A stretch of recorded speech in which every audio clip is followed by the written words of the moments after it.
The LEGO community has been buzzing with excitement as official images of the 2026 lineup have finally surfaced. We've got our first official image of the Star Trek Enterprise, Harry Potter's 25th anniversary celebration. Oh, and the Simpsons are in LEGO Fortnite, and there's going to be LEGO Ninjago in there at some point as well, but nobody cares about that. So first off, the big news. Thanks to the South Korean platform Naver, we've got our first official look at the LEGO Star Trek Enterprise. And first off, I'm going to say, I like it. At least from what I can see, both ship and shuttle look well built, and it looks like the Enterprise. We also got a sneaky look at some upcoming promos for the LEGO Insiders weekend. Set 40775, a microscale Knight's Castle, and the Black Friday set 40776, Hot Chocolate Stand. No other info is available at this time for these promos. There's also an unconfirmed rumour that the Mandalorian's N-1 Starfighter is going to be the May 2026 UCS set, which will include a new Grogu. And we got our first look at the LEGO Speed Champions set 77252 APXGP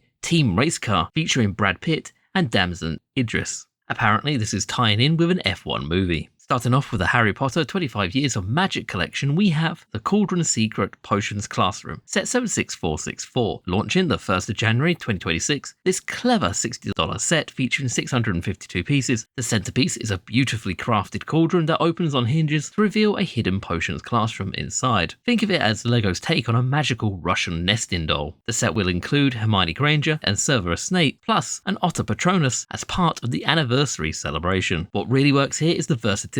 Adult collectors get an elegant display piece, while younger fans can actually play with the interior classroom. Then we have the Enchanted Flying Ford Anglia set 76470. Yes, I know, at $80 and 868 pieces, this January release features some genuinely nice touches. Opening doors on hinges, functional boot with luggage storage, and a button-activated play feature. The Ford Anglia build itself is actually pretty decent. But then there's those brick-built Harry Potter and Ron figures. Let's just say they're an acquired taste. The rest of the set holds up well enough, but I suspect this one might linger on the shelves longer than the others in this wave. We have the Hogwarts Castle Sorting Hat Ceremony set 76460. This $15 set with 124 pieces is pretty decent. You get 4 minifigures, Harry Potter, Hermione Granger, Draco Malfoy, and Professor McGonagall, plus a cat Patronus. The build is generally charming, and you get a Great Hall dinner table, the house point counter, and a throwback house spinner that's taken inspiration from one of the very first Harry Potter sets. We have the Cornish Pixie set 76461, and I'll admit I wasn't expecting much from this $30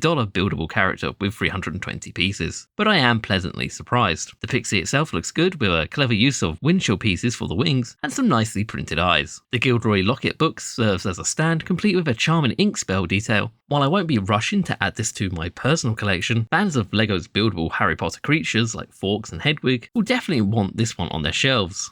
Hagrid and Harry's Privet Drive Escape set 76459. After this year's disappointing oversized motorcycle set, we're getting a proper minifigure scale version of Hagrid's motorbike. This $20 set with 124 pieces delivers exactly what fans have been asking for. The build looks fantastic, complete with Harry's sidecar and a Privet Drive lamppost. You get 4 minifigures, 2 Death Eaters, Harry Potter, and Rubeus Hagrid. Of course, the real winner is Hagrid, as he comes with a new faceprint featuring goggles. It's these little details that show LEGO is actually listening rather than taking the easy route. We have Luna Lovegood's house set 76467 at $90 for 764 pieces. This set has me conflicted. The exterior is genuinely lovely, and I appreciate that LEGO have given proper depth to the sides. There's no more awkward facade only buildings where you can see the interior from certain angles. Though the interior is admittedly cramped, the house itself probably needs a $200 price point to do it justice, similar to what they did with the Burrow. That said, it's a nice display piece with a decent room layout across all 3 floors. Minifigure wise, you're getting Luna Lovegood, her father Xenophilius, Harry Potter, Hermione Granger, and a Death Eater. Though there is one glaring omission, Ron Weasley, who was, as far as I can remember, definitely in this scene, which is honestly an odd choice by LEGO. You also get the Hair Patronus for the 25th anniversary. The Philosopher's Stone Collector's Edition set 76466. This is a $170 set with 1,571 pieces. The main display features a wizard's chessboard with a beautifully crafted knight piece, a stack of books, and a trunk serving as Hedwig's perch. There's a chocolate frog card featuring Dumbledore. There's the Philosopher's Stone in a dark translucent red, and a candle build. The set also comes with some hidden compartments. You open the trunk to reveal a rotating knob that displays a micro-scale Hogwarts Express diorama. There's also a troll bathroom fight scene with 3 micro figures. The 3 included minifigures are Harry, Hermione and Ron. For those that missed the original Hogwarts Icon set, this is an excellent alternative. Switching things up to LEGO Botanicals, we have the Tulip Bouquet set, 11501. The Botanicals line continues its winning streak with this 570-piece tulip bouquet, estimated at about $60. LEGO's Botanical sets rarely miss, and this one's no exception. The variety of pieces used to capture the delicate tulip details is quite impressive. If you've been eyeing this line, this is definitely worth considering. Now we have something a bit weird, the Animal Costume Collectible Minifigure Series set 71051. So LEGO is evidently trying something different. We've got 12 animal costume minifigures at $5 per blind bag, launching January 2026. And these will certainly divide opinion. The highlights include a dolphin with a shell accessory, koala with a boomerang, and my personal favourite would have to be the frog. But that's only because there are so many different characters that I can make with that headpiece. Of course, the Dalmatian is already being eyed up as parts fodder for custom Spot minifigures from the Spider-Verse set. Honestly, this is probably going to be a surprisingly strong series, not for the main draw of the animals, but for what they can actually be used for. My one hope for this is that the faces come with alternate face prints, showing animal mouths that would elevate these from person in costume to actual animal characters. Onto the Polybags and creator sets, we have several $5 Polybags on the horizon. We've got the Ty Vance set 30727 with 68 pieces, Ariel and Flounder's Birthday set 30720 with 39 pieces, which is a cheap way to get a Flounder. We've got the Orange Cat Creator 3-in-1 set 30714, 79 pieces, LEGO Technics Hot Rod Car set 30735, 83 pieces, and Ninjago Colt's Car set 30723 with 39 pieces, which honestly is a brilliant remake of the original. The Friends-themed Garden Bunny House with 46 pieces. The Creator 3-in-1 Cute Hamster set 31376 with 166 pieces, estimated about $15 to $20, which, let's be honest, is probably going to be quite cute. Now it's time to take a deeper look at those magnificent LEGO Marvel sets, starting with the Daily Bugle, set 76342. This $100 set with 781 pieces, coming out January the 1st, is the third Daily Bugle LEGO has released, and honestly, the build in itself is excellent. LEGO has smartly blended the design aesthetic of the massive direct-to-consumer version with the colour scheme from the beloved 2013 set, you know, the one that came with Dr. Doom and Beetle. The result is this gorgeous modular building that connects seamlessly with the recent Spider-Man sets like the Oscorp building or the Bodega build. And then we had the Rhino mech situation, which, when the initial description dropped, I imagined something inspired by the Amazing Spider-Man 2's mechanical Rhino. Instead, we got a standard grey mech with a Rhino minifigure inside. No horns, barely any Rhino characteristics. It's just quite disappointing really. And the minifigure lineup is a bit of a mixed bag. We've got Spider-Man without any dual molded legs. Again, Miles Morales and Ghost Spider that look like they might have been reused from the Bodega set. And a slightly updated J. Jonah Jameson. Mysterio, loving the new minifigure head with this one. He also has leg printing and a new rubber cape. And of course, the standout, the Venomized Captain America. The building has 4 stories this time around, and I generally love the exterior. There's some really interesting shaping with the columns, each featuring that slope piece at the bottom. The design includes a cool little TV screen showing a news report of Mysterio, though it looks more cartoony than the actual minifigure. At the very top, there's a Daily Bugle newsboard that reads, "Litterbug leaves webs all over the city, tonight at 7, which I think is pretty cool. The interior in this set is about as sparse as the Oscorp set. Some rooms have less design than others, but the rooms with detail actually have some nice builds. The entryway to the building doesn't have much going on, though it's kind of weird that there's just a single lime green chair there. One level features the Rhino Rampage Daily Bugle news bulletin, plus a safe and a computer desk. At the top of the building is J. Jonah Jameson's office. There's a little coffee pot and another computer build, though I'm not sure how he uses it as that computer has no keyboard. But maybe it's meant to be a tablet. There's not too much at the roof level either. Keep in mind that this is a modular in the sense that it connects to the buildings released for Spider-Man in 2025. It has that same connection system, which is cool for expanding your street scene. Overall, I like how this set came out, and it actually feels like it's not overpriced, like the Oscorp set was. I think this is one of the better LEGO Marvel sets we've seen in the past few years. And now onto the Spider-Man 3 Epic Battle, Spider-Man vs Sandman and Venom. We are finally getting a Spider-Man 3 set, released as part of the new Epic Battles collection. Way back in 2007, only Mega Bloks made the Spider-Man 3 sets, despite LEGO making sets for the first 2 trilogy movies. This set is only $25 for 201 pieces, which is shockingly good value for a LEGO Marvel line. I absolutely love the new Venom minifigure. This Venom design has an amazing torso and face print, so it's awesome to see this iconic version of Venom in LEGO minifigure form. Sandman, I think, is the best minifigure of the set because he has detail all over the torso, face and legs. I'm glad that we're getting more LEGO Marvel minifigures with leg printing. This is already a step up from most of last year's minifigures. As for Spider-Man, it's the same one that we've had from that No Way Home set, which was already decently detailed and fits this set fine. Part of me wishes that we had gotten a black suit Spider-Man, but that wasn't the suit in the final battle. For the build, Sandman's platform is the best version of the swirly Sandman build we've seen across various sets.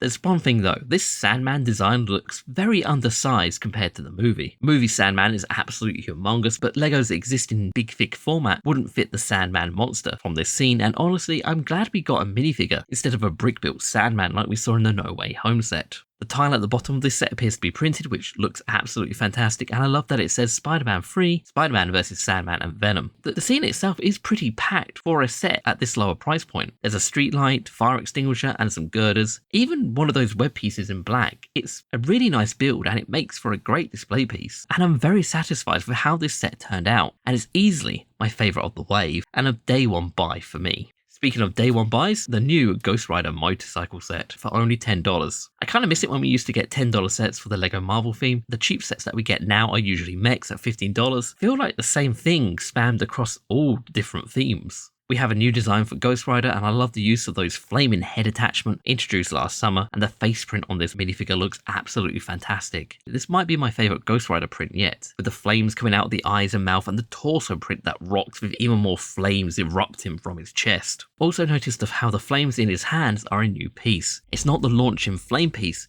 we've seen for years. This is a completely new piece with an inverted stud at the end. This could open up some quite interesting mock potential. The motorcycle design is the smallest one yet, and it might be possibly my favourite for that reason, because usually the Ghost Rider motorcycles feel quite oversized for the character. In my opinion, this is the perfect size, and I really like that printed design on the front, as well as the little stud launcher, which doesn't feel too intrusive. The big flame on the back works great too, and honestly, this is a solid set. The only weak part is Spider-Man, and again it's because it's the same Spider-Man that we've been getting since 2019, but honestly, it's such a small detail, I honestly don't care that much. Then onto the Spider-Man car with Venomized Wolverine. This is a $20 set with 134 pieces. The best part, and really the only part that makes me want this set, is the Venomized Wolverine. It looks pretty awesome. I love that we're getting that Wolverine cowl piece in pure black. It looks fantastic. And again, the torso print is really cool. Overall, the printing on this minifigure looks absolutely brilliant. As for the Spider-Man car, this might as well be a 4+ set. I'm still shocked this is kind of rated 7+. The design looks like it's been lifted right out of a LEGO Juniors set, and it isn't really distinguishable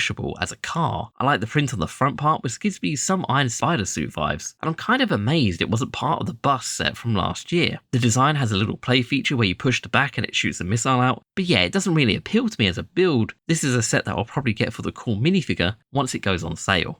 We have the Hulkbuster vs Hulk Epic Battle set. Continuing with the Epic Battle sets, there's a second one in this wave, Hulkbuster vs Hulk from Avengers Age of Ultron. Now, I'm a huge fan of the Hulkbuster, so I'm incredibly biased when I say I like the design of this one better than most. I think it's the sizing, it just seems to scale better with the big fig.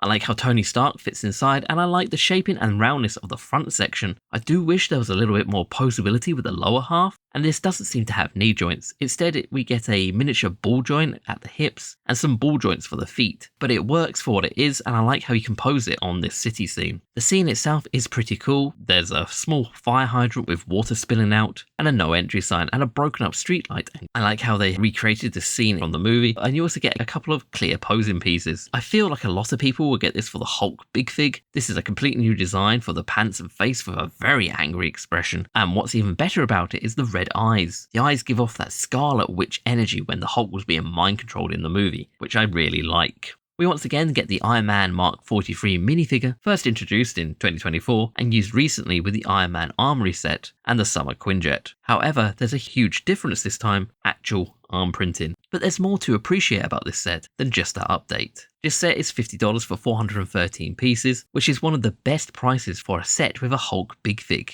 The Brave New World set was $55 with 223 pieces, nearly half the piece count of this one. That set had no business being that price.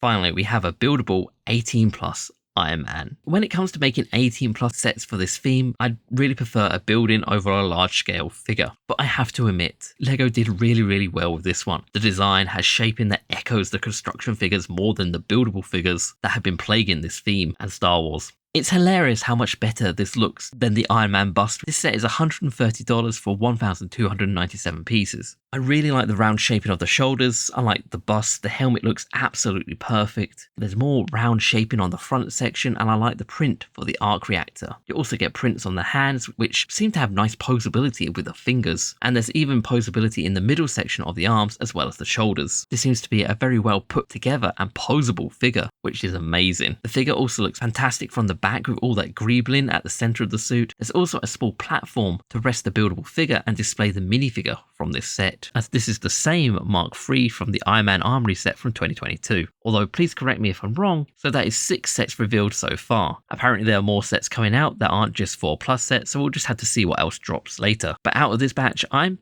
pretty happy compared to last January's Marvel Wave. The minifigures feel more detailed and the prices feel more satisfying. Is LEGO Marvel getting good again? We'll have to wait and see. The Harry Potter 25th Anniversary collection is strong overall. The Philosopher's Stone display piece could launch an exciting new sub-theme, and the Animal CMF series shows creative ambition, even the execution varies. What's your take on the 2026 reveals? Which sets are must-have and which are easy passes? As always, thank you very much for watching, and I hope you have a most wonderful day.